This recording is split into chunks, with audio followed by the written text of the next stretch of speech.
Está entrando no ar o programa Obras de Pedro de Camargo. Produção e apresentação Moisés Santos.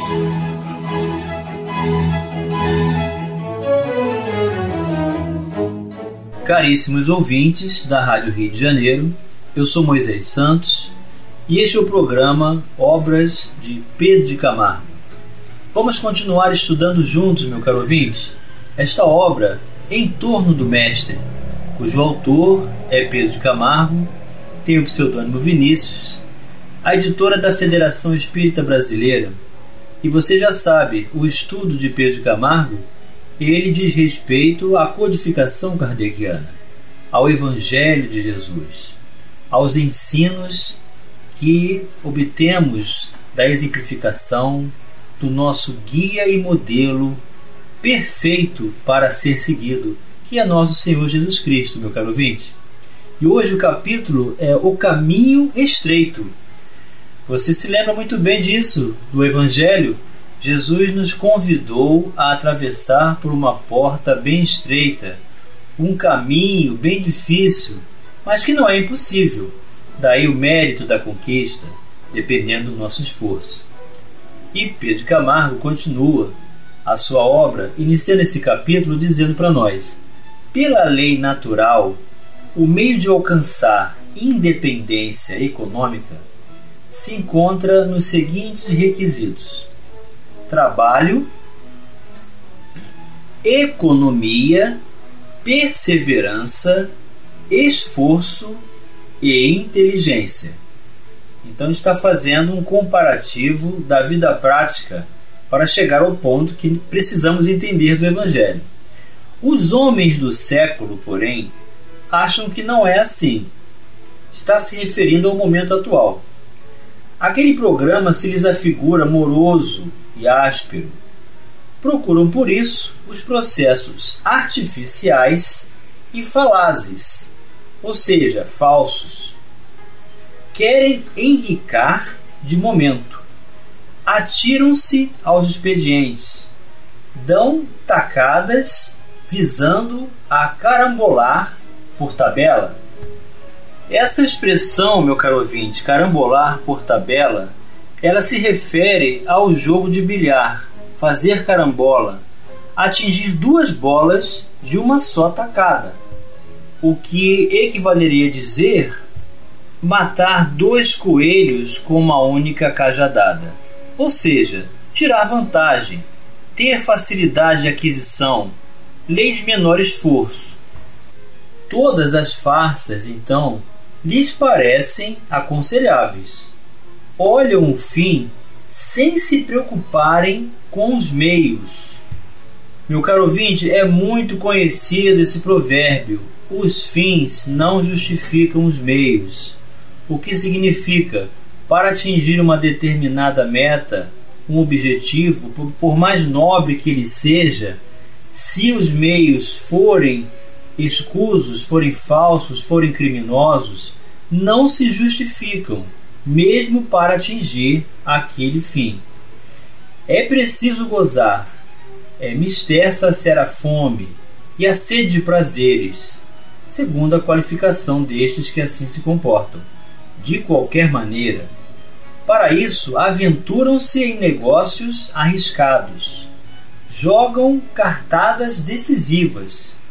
Tudo é lícito desde que colime aquele alvo, mesmo o emprego de métodos inconfessáveis.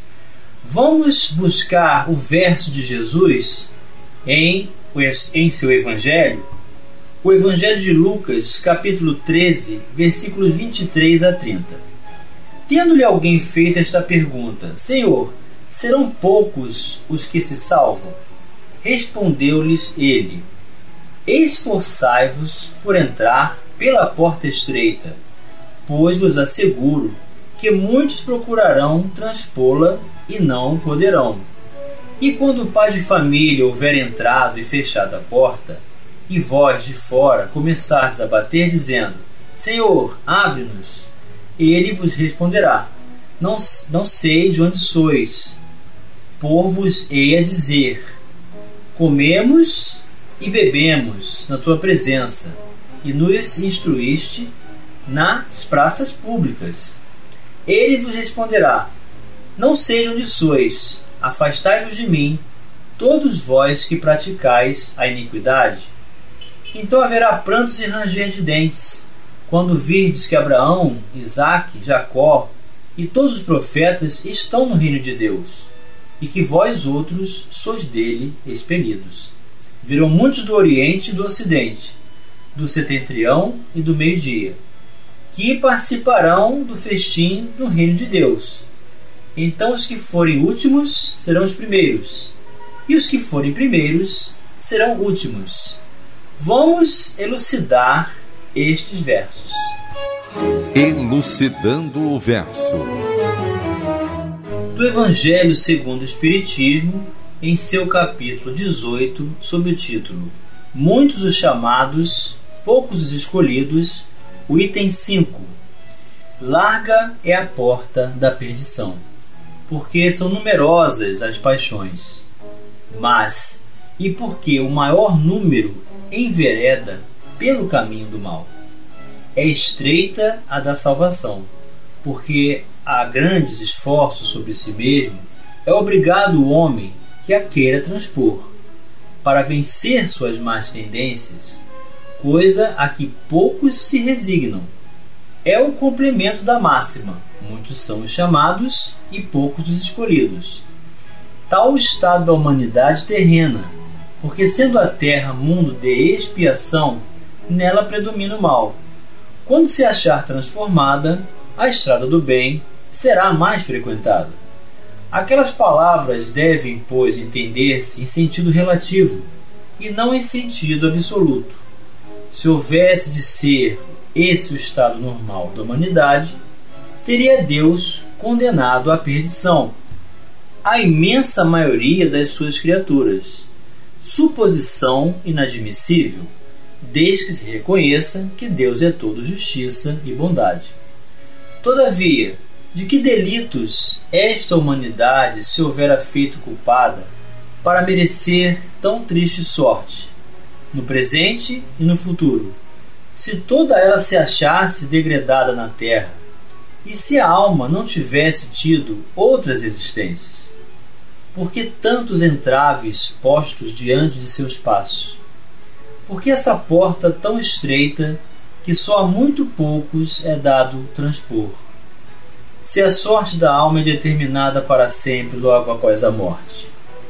Assim é que, com a unicidade da existência, o homem está sempre em contradição consigo mesmo e com a justiça de Deus.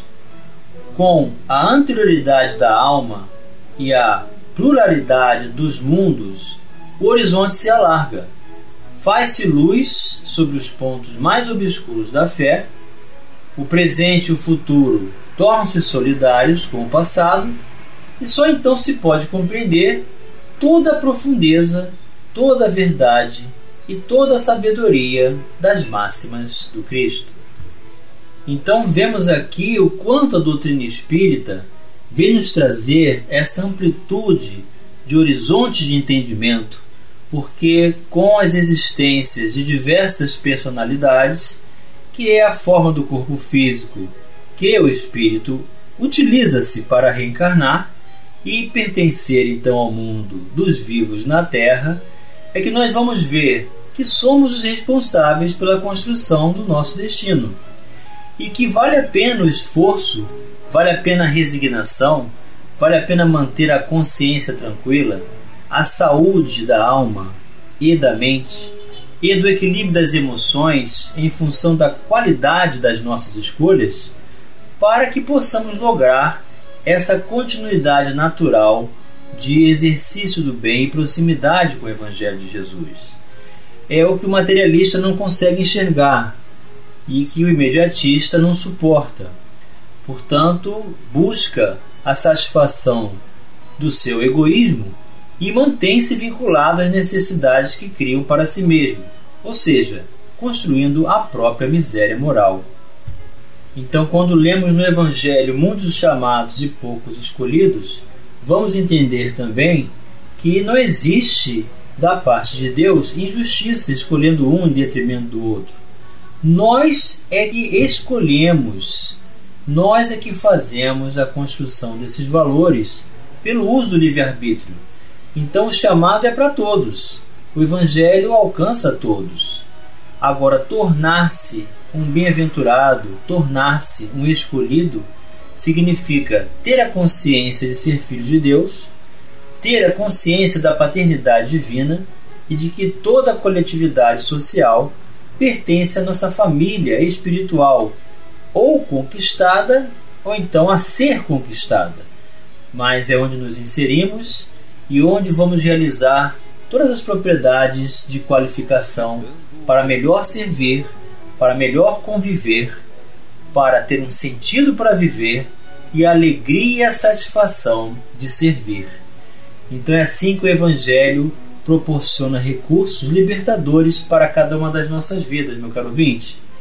E Pedro de Camargo vai continuar dizendo: trabalho, economia, esforço, perseverança, restrição às expansões do egoísmo, são velharias, doutrinas caducas e passadismo que de há muito foram abolidas por esses mesmos imediatistas. Agora está em vigor a lei do menor esforço. Busca-se obter o mais com o mínimo dispêndio de energias, sem dispêndio algum, se possível. O jogo campaign-frene, de alta a baixa sociedade. Nunca se viu tantos antros engalanados, o que significa enfeitados, onde, sob denominações aristocratas, se explora aquele vício. O jogo acena com milhões para o dia seguinte, sem o concurso dos fatores tempo, economia e trabalho. Então aqui Pedro de Camargo, meu caro ouvinte, está nos trazendo essa perspectiva da ilusão, da vida materialista, da vida imediatista, da vida em que se estabelece o concurso por realização da satisfação dos sentidos, sem nos enxergarmos como espíritos. Então aqui está o preço da infelicidade, da miséria moral e de toda a condição de falta de saúde ou das enfermidades da alma. Vamos continuar raciocinando sobre o caminho estreito já no próximo bloco.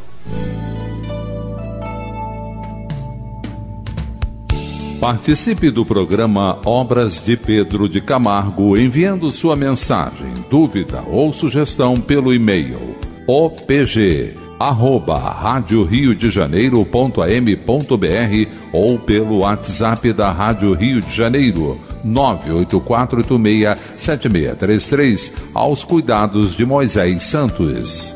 Voltamos a apresentar o programa Obras de Pedro de Camargo. Produção e apresentação Moisés Santos. Caríssimos ouvintes da Rádio Rio de Janeiro, voltamos agora para o segundo bloco do nosso programa de hoje, em que estamos estudando a obra Em Torno do Mestre. O autor é Pedro de Camargo e a editora da Federação Espírita Brasileira. Estamos abordando o capítulo Caminho Estreito.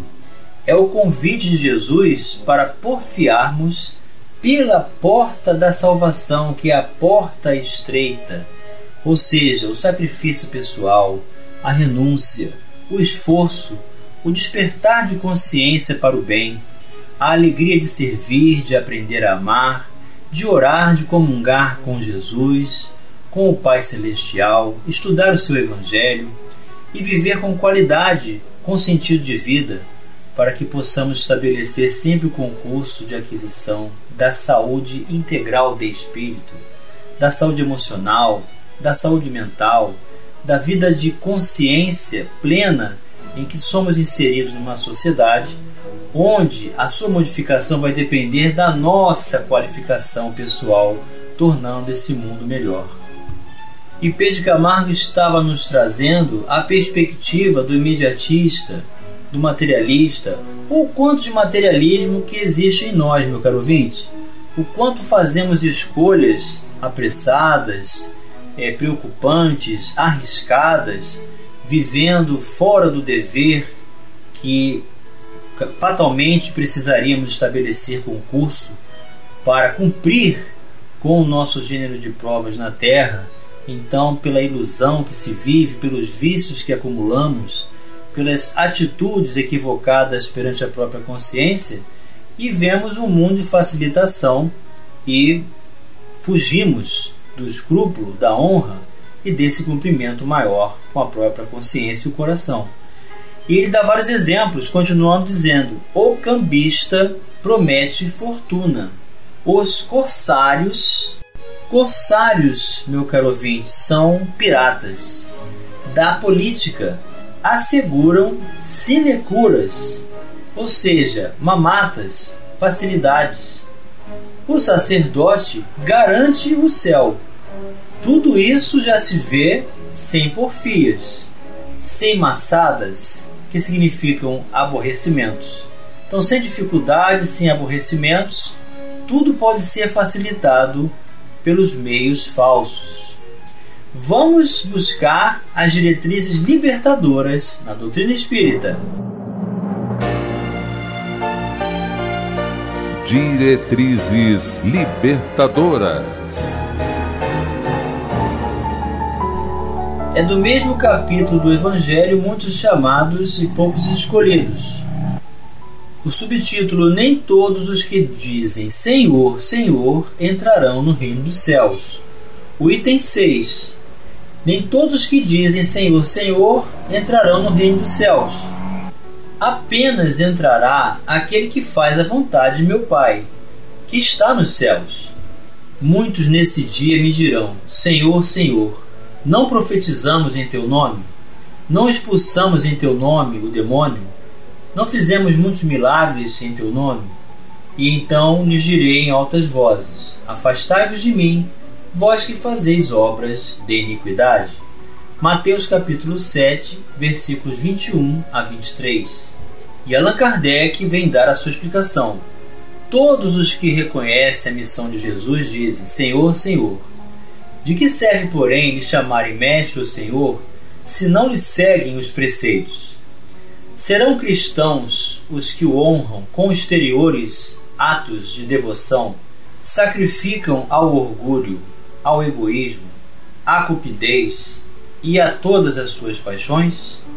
Serão seus discípulos os que passam os dias em oração e não se mostram nem melhores, nem mais caridosos, nem mais indulgentes para com seus semelhantes? Não, porquanto do mesmo modo que os fariseus, eles têm a prece nos lábios e não no coração. Pela forma poderão impor-se aos homens, não porém a Deus. Em vão dirão eles a Jesus: Senhor, não profetizamos, isto é, não ensinamos em teu nome, não expulsamos em teu nome os demônios, não comemos e bebemos contigo? Ele lhes responderá: não sei quem sois, afastai-vos de mim, vós que cometeis iniquidades, vós que desmentis com os atos o que dizeis com os lábios, que caluniais o vosso próximo, que expoliais as viúvas e cometeis adultério. Afastai-vos de mim, vós que cujo coração destila ódio e fel, que derramais o sangue dos vossos irmãos em meu nome, que fazeis corram lágrimas, em vez de secá-las. Para vós haverá prantos e ranger de dentes, porquanto o reino de Deus é para os que são brandos, humildes e caridosos. Não espereis dobrar a justiça do Senhor, pela multiplicidade das vossas palavras e das vossas genuflexões. O caminho único que vos está aberto para achardes graça perante Ele é o da prática da sincera e lei de amor e de caridade. São eternas as palavras de Jesus, porque são a verdade. Constituem não só a salvaguarda da vida celeste, mas também o penhor da paz, da tranquilidade e da estabilidade nas coisas da vida terrestre. Eis porque todas as instituições humanas, políticas, sociais e religiosas que se apoiarem nessas palavras serão estáveis como a casa construída sobre a rocha. Os homens as conservarão, porque se sentirão felizes nelas. As que, porém, forem uma violação daquelas palavras, serão como a casa edificada na areia. O vento das renovações e o rio do progresso as arrastarão. E retomando as palavras de Pedro de Camargo, ele diz: pelo caminho estreito, apontado pelo Cristo de Deus, ninguém quer andar. Todas as vistas convergem para a estrada larga e cômoda. Vida fácil, eis o ideal dos homens e das mulheres da época. Lutar, renunciar, sofrer, insânias de cérebros dementados. Brio, vergonha e dignidade, parlapatices, que significam mentiras e vantagens, de moralistas, de fancaria, ou seja, de trabalho grosseiro, responsabilidades, escrúpulo, consciência.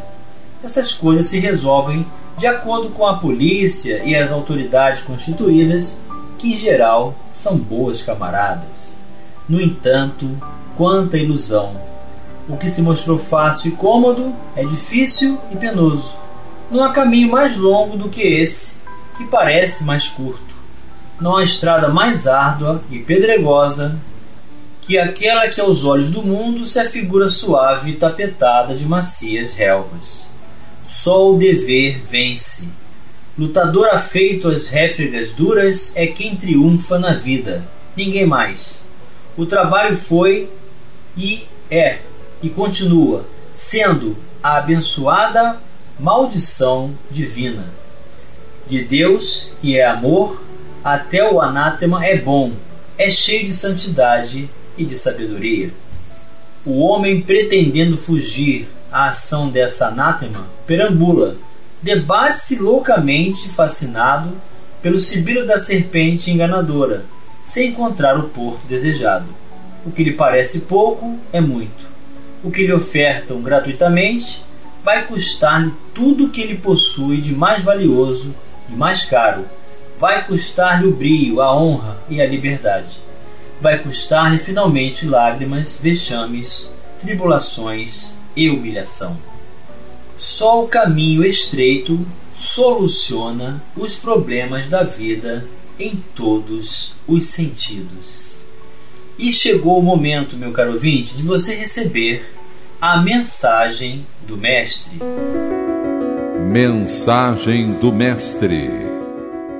Entrai pela porta estreita, porque larga é a porta da perdição, e espaçoso o caminho que a ela conduz, e muitos são os que por ela entram. Quão pequena é a porta da vida, quão apertado o caminho que a ela conduz, e quão poucos a encontram. Aquele, pois, que ouve as minhas palavras e as pratica, será comparado a um homem prudente, que construiu sobre a rocha sua casa. Quando caiu a chuva, os rios transbordaram, sopraram os ventos sobre a casa. Ela não ruiu, por estar edificada na rocha. Mas aquele que ouve estas minhas palavras e não as pratica, se assemelha a um homem insensato que construiu sua casa na areia. Quando a chuva caiu, os rios transbordaram, os ventos sopraram e vieram açoitar. Ela foi derribada, grande foi a sua ruína. Mateus capítulo 7, versículos 13 e 14 e versículos 24 a 27. Meu caro ouvinte, receba muita luz, muita paz, muita força em sua vida, para que você serenamente possa atender à voz da própria consciência e do seu coração, para não se permitir as facilidades, aos enganos, aos vícios, à vida de ilusão e de sensações, como fuga da realidade. Que possamos construir valores, que possamos buscar o bem, que possamos estreitar o caminho que vai nos conduzir ao estado de saúde, de amor, de libertação real dos nossos espíritos diante de todo o mal, em presença do amor de Jesus, para que onde quer que estejamos, nós possamos executar ações dignas perante essa mesma consciência, buscando o entendimento, a compreensão e a luz do Evangelho de Jesus, estudando, exercitando, refletindo, trabalhando no bem hoje e sempre, com as bênçãos dos mensageiros celestes. Em nome de nosso Senhor Jesus Cristo, em nome de Deus hoje e sempre em nossas vidas. Um grande abraço e até o próximo programa. Você ouviu o programa Obras de Pedro de Camargo. Produção e apresentação Moisés Santos.